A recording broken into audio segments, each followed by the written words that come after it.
Yeah. Here we go. We're live on Facebook. Yay! All right. Hello, beautiful ones. Hello, Brigid. Welcome. Welcome. Thank you. Thank you. Yeah, great. So great to see you. It's been ages. I know, so long. Yay. So what an important topic. I've been thinking of, wonderful women and wonderful topics that, we could open up a bit, because a lot of the things that, particularly things with the voice, it's very often hidden. And so it's not something that, is communicated, pardon the pun, talking about the voice. But, it's probably one of the most common issues I see in clients as well. And, a lot of the time it's not even our fault that we are not practiced in speaking up how we feel a lot of the time. When we look back through our generations, it wasn't actually things that women were able to do. Not that I'm being gender biased, and I'm sure there's been men that have had, those similar situations. So I'm not taking away from that. But, typically, over the generations, things are improving, thank goodness. But because of the coding that we get through the DNA, we learn off our mother, who learns off her mother, or who learns off her mother, what we should speak about. And, even as children, we often get that, oh, if you haven't got anything nice to say, don't say anything. Children should be seen and not heard, those sorts of things. And, even before that, it used to be like women shouldn't be seen and not heard. And, so it's a lot of this issues here energetically. What happens is when we're not communicating, it ends up causing energy stagnation in this particular spot. And we see it playing out a lot as thyroid issues. And even in children, as the tonsillitis, even the ear infections, because the communication is the not just speaking, but it's also hearing. And then in that way, being able to interpret what's coming through in a clear way as well. So it's all very much interrelated, that, when we withhold our expression this way, it can also affect our capacity to be able to integrate other layers of communication too. And so, I'm very excited to have the beautiful Brigid on. She has the Art of Grace Publishing House. I'll let her tell you more about it, but she empowers women to tell their story. Brigid, please share with us, how this all came about, and your why.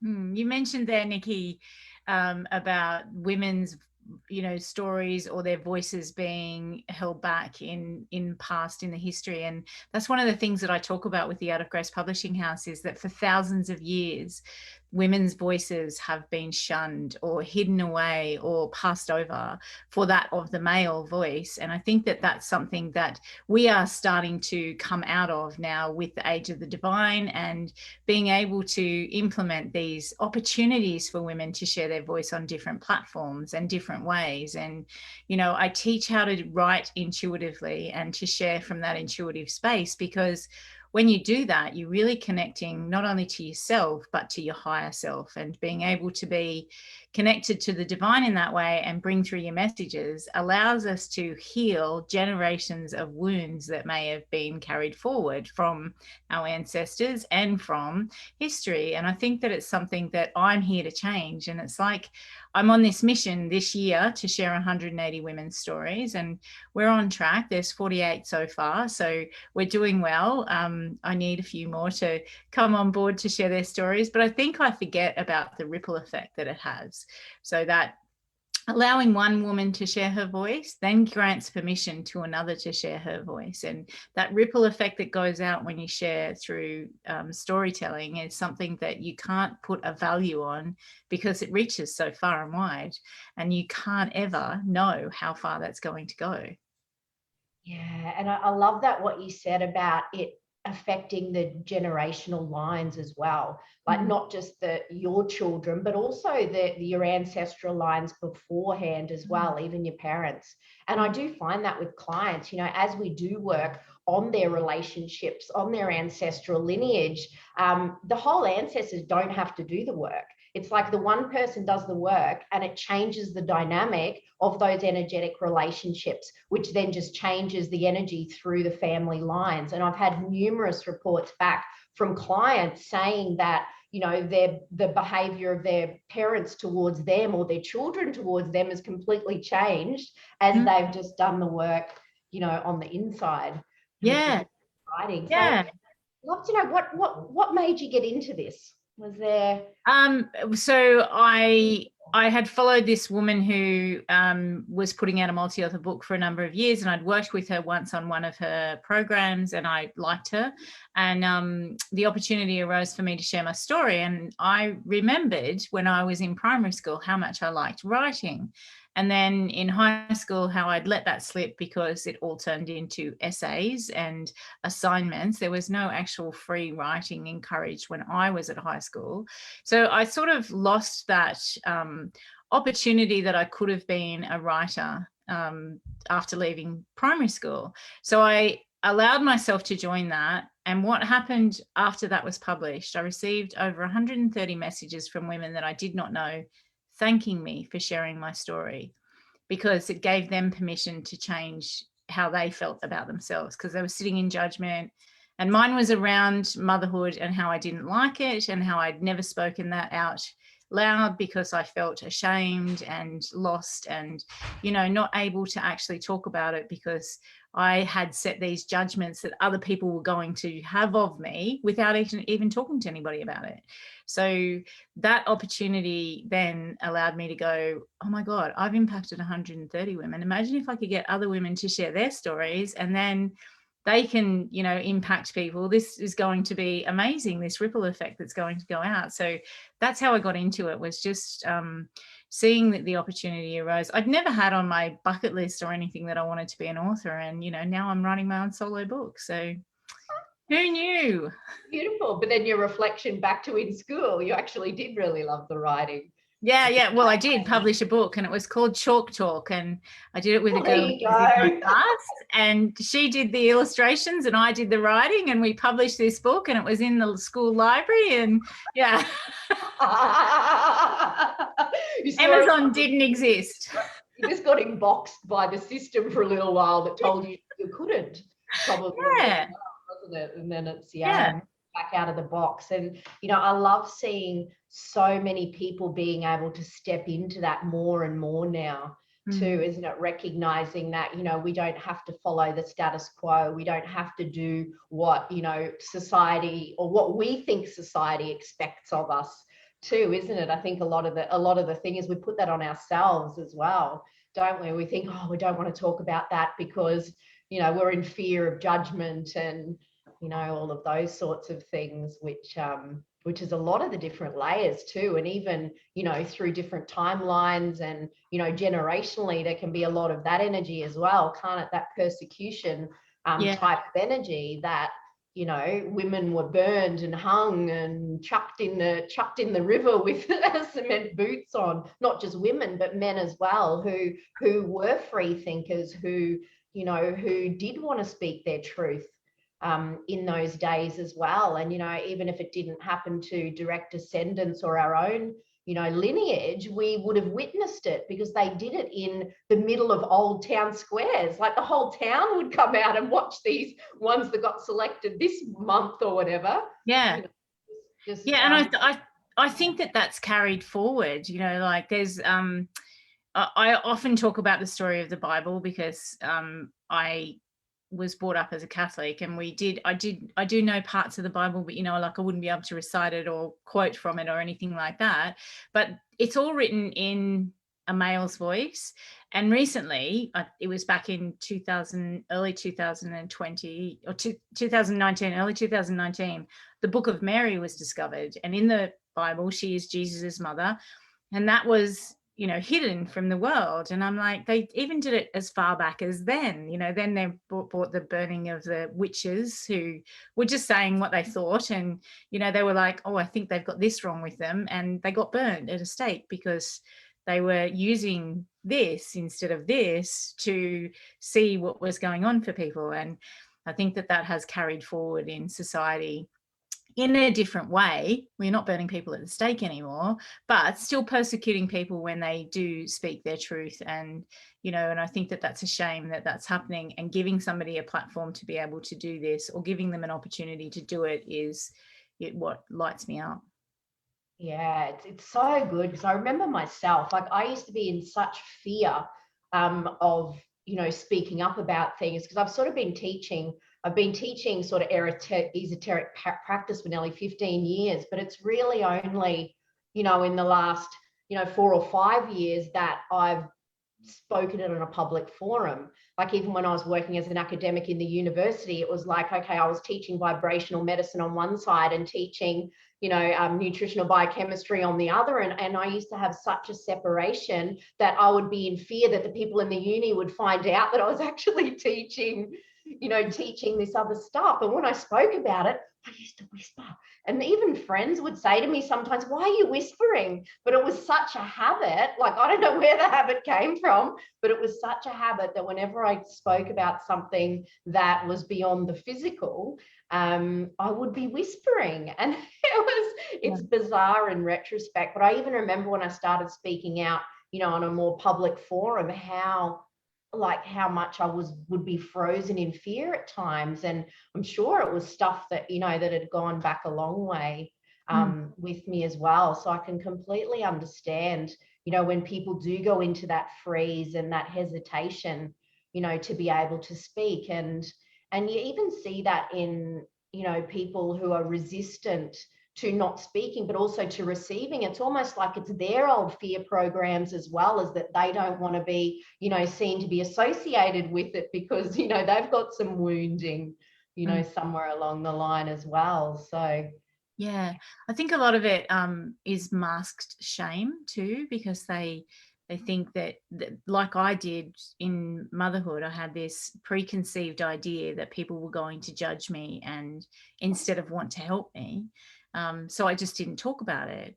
And had I talked about it, that, you know, that shame that I felt and that guilt that I felt and the judgment that I perceived others were going to have of me, and the judgment I was making on myself for having those feelings of not liking it, wouldn't have been anywhere near as bad had I spoken about it. And that's what, you know, we try and portray that by modeling it now.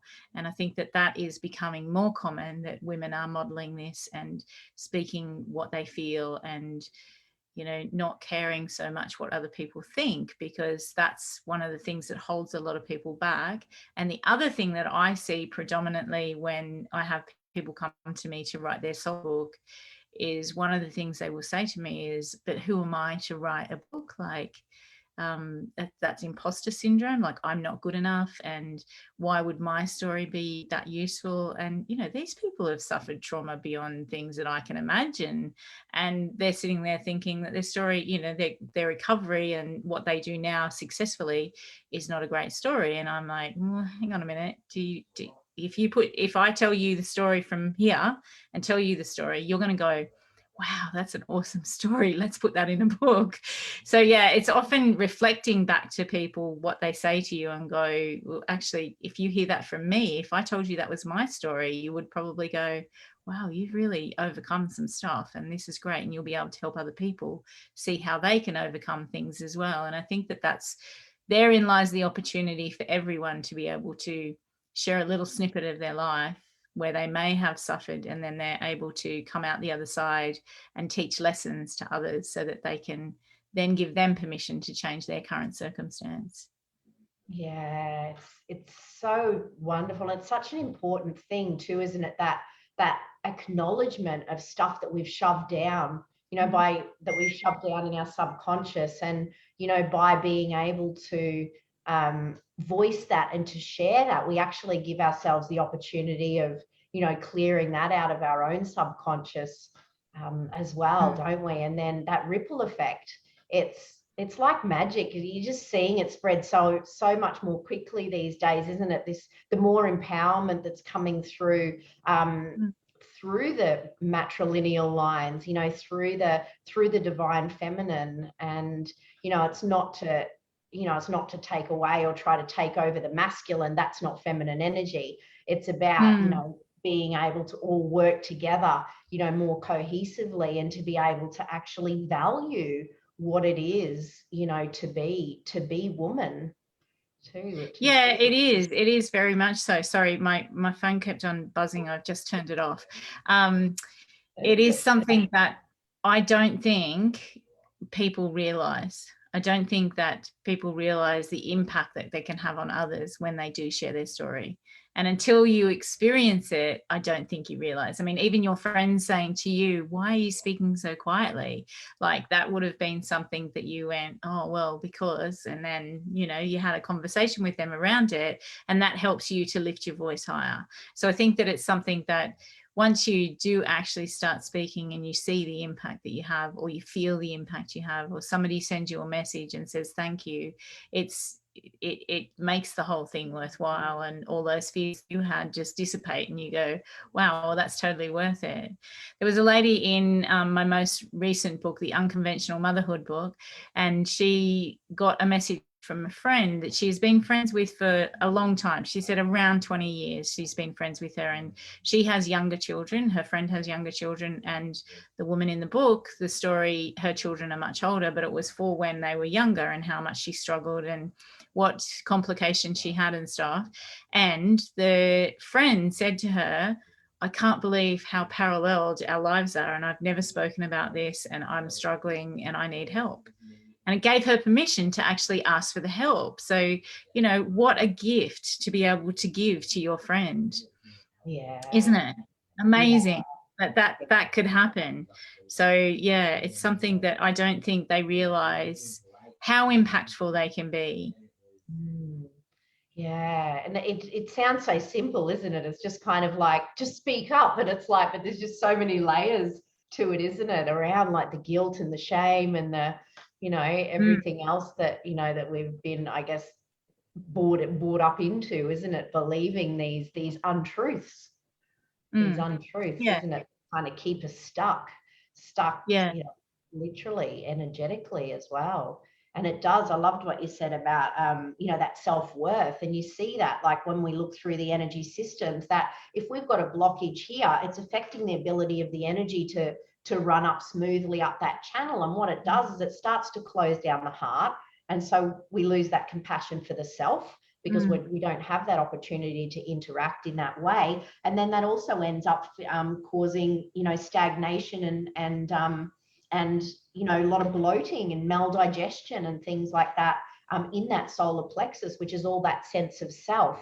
And so it's not just an isolated thing. It's not just like, oh, well, I'm too frightened to speak about how I feel. It's like, when we don't do that, it actually has a lot of downstream effects through all of our other energy centers as well, particularly, over longer periods of time. And so, it's such a rewarding experience, and as you said too, finally allowing that to be free. And then you realize, oh, it's not that difficult once you get over over the roadblock, isn't it? Yeah. Well, I've got there's 7 women who have gone from multi-author to writing their own book, and I didn't know at the time, but they were testing the water to see if they wanted to write their own book, but they were testing the water to see if that was the next step for them. And they're all like, you can't shut me up now, like you've unleashed the beast and it's coming out. And yeah, and it's a wonderful thing to see. I think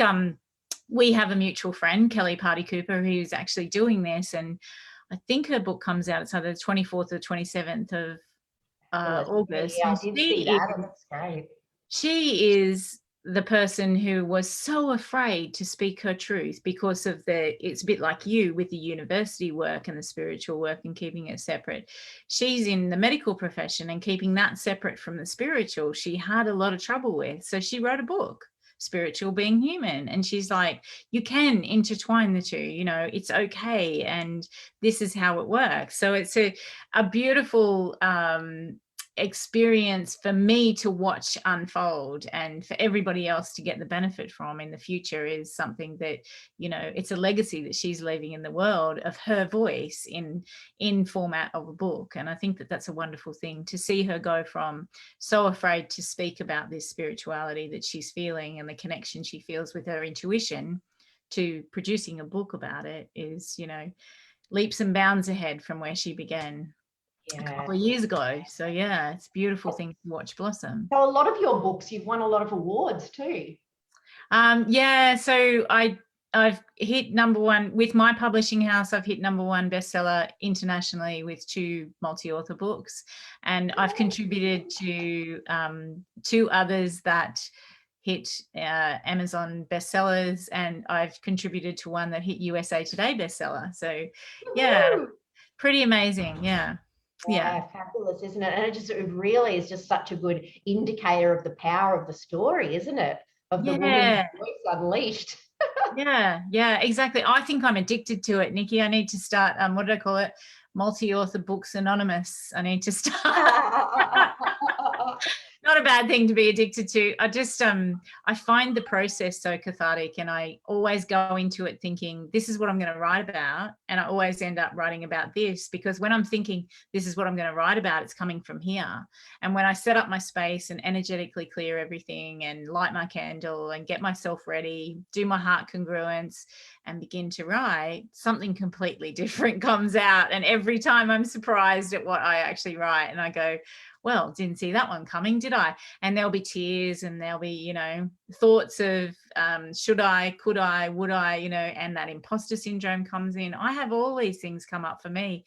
And I think that when I get to the stage of handing it in, I go, wow, that was a great process. I want to do that again. It's like addictive. I want to feel that again. So yeah, it's a lovely thing to be able to experience for myself. And trying to show others or explain to others what that feels like is really difficult for me. But I see some of the authors are getting really great at describing what that process was like, and I love hearing that, so that I can then use their words to show others what it is like to go through that process. But I use the word cathartic all the time because that's exactly how it feels for me. Yeah. So do you have any advice for if anybody was feeling like they wanted to share a story, or what sort of steps would you recommend people, or something to reflect on to help open that up?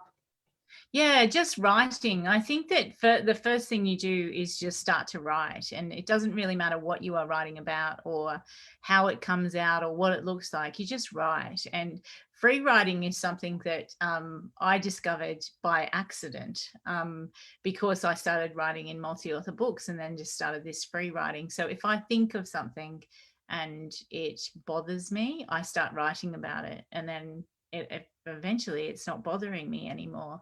I may have to do, I love the Ho'oponopono, so I may use that as well in the process. But certainly free writing is something that I encourage people to do if they are at a block. But if you were looking to expand yourself and your business, then I strongly recommend that they look for a multi-author book, because there's so many of them out there now that there's something that suits everybody, and there's someone who is a publisher who suits everybody too, because we all do it in a different way. And I think that that's the beauty of having female-owned publishing houses, is that each woman brings her individual gifts and her individual personality to it, and that they allow people that process of growing through the process of writing in a multi-author book and sharing their story through one chapter. I do strongly recommend, though, that people do it intuitively and not from their head space, because the stories are so much more vulnerable. They're deeper. The connection is better with the person on the other end. And if you are going to write your own book or a chapter in a book, that you connect with the reader, the person that you want to reach, before you start writing. So set that intention around who it is, what they will gain from it. Set the intention of what you will gain from it as well. And it comes out, there's this beautiful masterpiece that is a legacy that you're leaving, for future generations of your family, as well as future generations throughout the world. Because with multi-author books, they're often filtered all around the world because the authors are located all around the world. And that's the great opportunity, and, that networking and the marketing that happens with that as well. So sort of twofold, in that you get this great benefit of growth and a release of something that you may have thought you've already worked through, which is my case in all 4 books so far. And then you get this extra level of the onion is peeled back even more, and Brigid is exposed even more. And then you also get the effect of helping others and giving them permission to change their life for the better. So I love that. And yeah, that's my advice, is to just start writing to start with. And then if you feel you want to go the next level, you may take a step to your own book, or you may take a step to a multi-author book. Yeah, it's so beautiful. And I love that bringing up about journaling, because that is such a powerful process as well, isn't it? Just even simple journaling, and, you know, even if you sort of, you don't even know whether, you know, there's anything that's bothering you. And this is something that I see sometimes as well, is that, you know, that bypassing, because we can get such into, and, you know, I've been guilty of that myself. And it's being in this, oh, well, everything's got to be positive all the time. So anything that, you know, doesn't kind of sit in alignment, it's like, oh, well. And then, you know, I've sort of been reflecting on it, and it sort of comes a bit out of mindfulness practice, funnily enough. You know, I've been trained so much in this mindful practice in the yoga for so long, that it's kind of externalizing everything. And then it's like, but that's actually bypassing feeling what's happening. And so it's come back a full circle around for me this year, that it's kind of like, oh, I'm starting to like recognize that all of these things that I haven't felt, they're sitting there, and they actually need to be witnessed. And so, you know, I've been going back through a process of just allowing myself, just through journaling, just to start writing. And just writing, and then I often just speak, because I'm more of an auditory type of person. I'll just be sitting there talking to myself.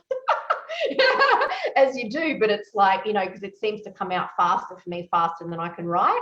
And it's just like stuff that's coming up and out, and it just feels so cathartic, isn't it? It's like just that ability to be able to tell the story, and to actually be a part of that as well, and not just externalizing or pushing it down, and, you know, pretending that it hasn't happened, and, you know, all of that, oh, it doesn't matter, it's gone now, and all of that sort of thing. So yeah, it's I can really see the, you know, the value in allowing yourself to really do that with the stories. You know, get that stuff out of the subconscious, because it doesn't do us any favors energetically either, does it? It ends up No, it doesn't. And And then you're not attracting the right people to you, because you're sitting in this wrong energy, or the, you know, a dull energy, as opposed to something that's vibrationally higher.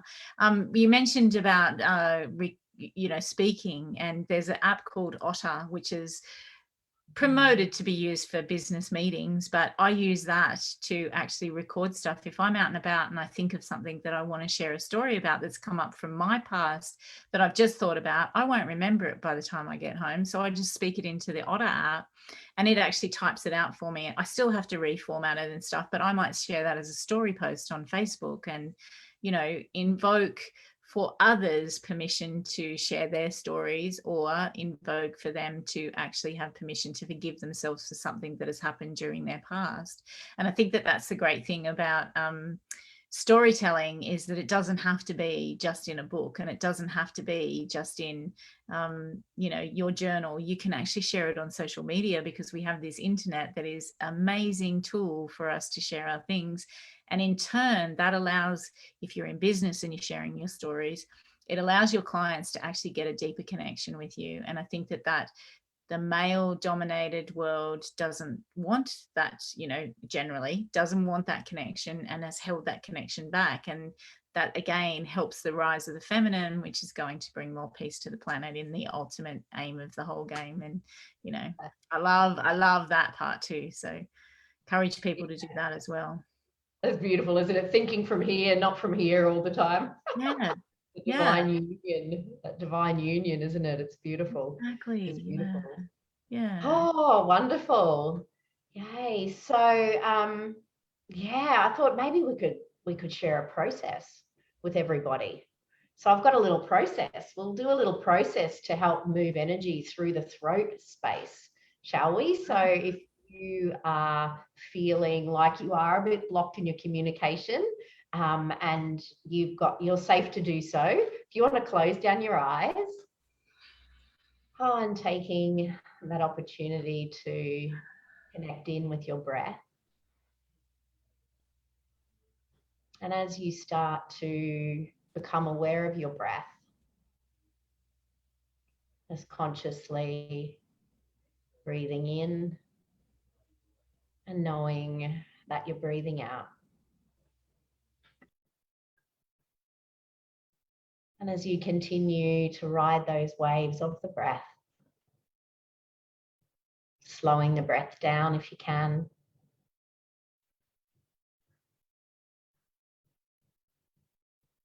Drawing your breath a little deeper. Feeling into that expansion as you're breathing in. And then that surrender as you're breathing out.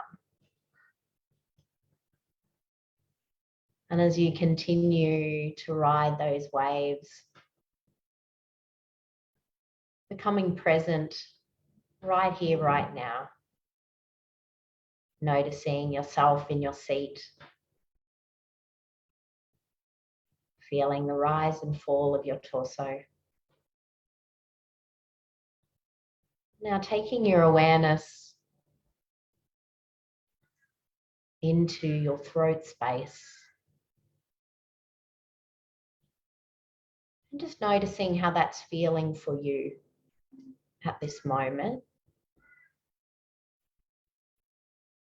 You might see, feel, think, or know the quality of energy that's moving through this space.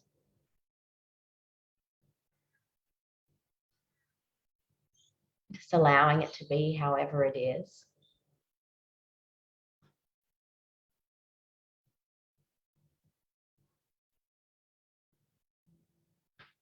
And now just imagining you are breathing in and out through that space. Just gently drawing that breath in through the front. And then breathing it out through the back. And breathing back in through the back. And out through the front. And as you continue to move that breath through that space, you might visualize a spinning vortex. It can spin in any direction is perfect. Spinning that energy as it's moving forward and backwards, freeing up that space. You might notice a relaxing, or if not, seeing if you can consciously create a little bit more space within this energetic portal.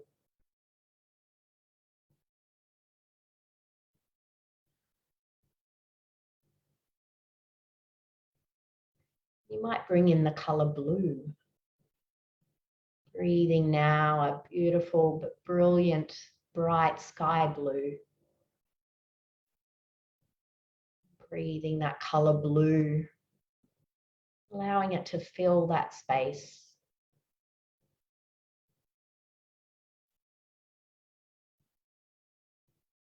That color blue vibrates at the same frequency as the energy of the throat.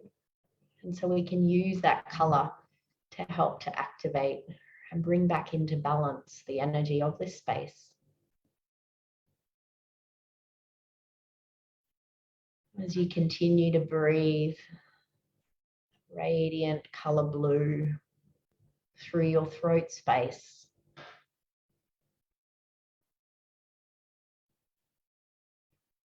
With your awareness back in that space. Just asking yourself, asking your throat,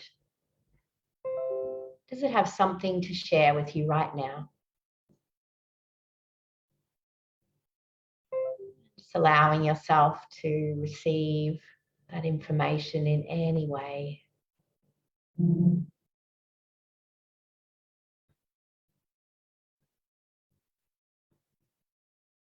And thanking your beautiful heart space, and most of all, thanking your beautiful self for allowing yourself to participate. And then as you take one more nice long deep breath in and pause and releasing it out, starting to bring some gentle movement back. And whenever you are ready, you can open up your eyes. I take a stretch and a bit of a move. That was beautiful. Thank you. Yeah. So nice. Thanks, Nikki. Yeah, like working with the energies, it's like energy moves quickly. Physical doesn't move so quickly, but energy moves quickly. And so, you know, using just simple practices like that can really help, particularly if you are trying to express something and you're really feeling constricted. Even just sitting within that, breathing through that space, bringing in that beautiful sky blue color.